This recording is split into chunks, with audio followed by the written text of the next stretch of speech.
Hello everybody, my name is Alex and welcome to a Crash Bandicoot video where today I'm going to try and talk you through in 5 minutes 10 things we already know about Crash 4 It's About Time. Point number 1, the game is set in 1998, directly after the events of Crash Warped and before Crash Team Racing Nitro Fueled. Now on the face of it, this means that anything from Wrath of Cortex onwards is kind of awkward, but from what I'm reading, those games still did happen in the canon and they may be intertwined in some way. We'll have to see and find out more about that soon.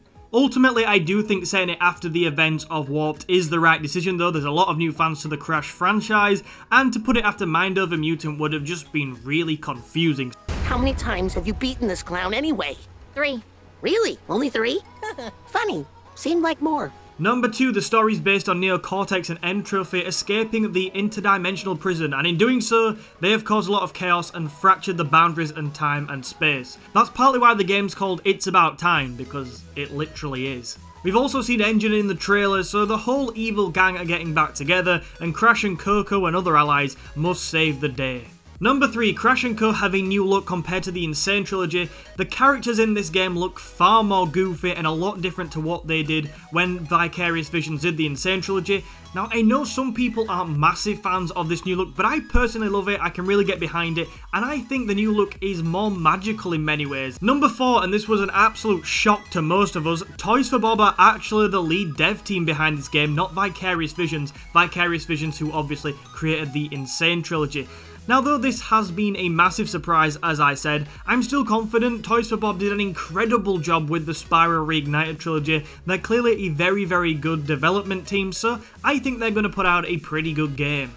Number 5, there are multiple playable characters in this game. Now, straight away, there are Crash and Coco, both of which seem to share the same skill set as they did in Warped, but there are going to be other ones as well. One other character that is definitely playable is Neo Cortex in certain missions. However, he's a bit different to Crash and Coco because his skill set is much more based on tactics than it is on the traditional platforming mechanics we'll see with Crash and Coco. There are going to be more as well, so I cannot wait to see who else is playable. I've got a strong feeling Tana will be.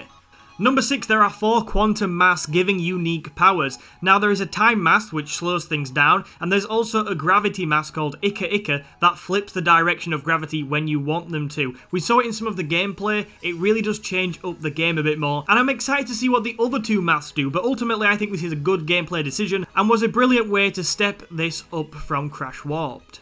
Number 7, now I know there was a few discussions on how exactly the gameplay should work in this. Should it be more linear like we got in the Insane trilogy, or perhaps more open world as we got in later Crash Bandicoot games? Well, it looks like they've gone for the more linear approach from what I've seen, and I think that's a really good decision. As I said, this game is all about building on what they did in the Insane trilogy, and the gameplay we've seen, it seems a bit more developed than what we got in the Insane trilogy, but yet has the same spirit and still looks incredible.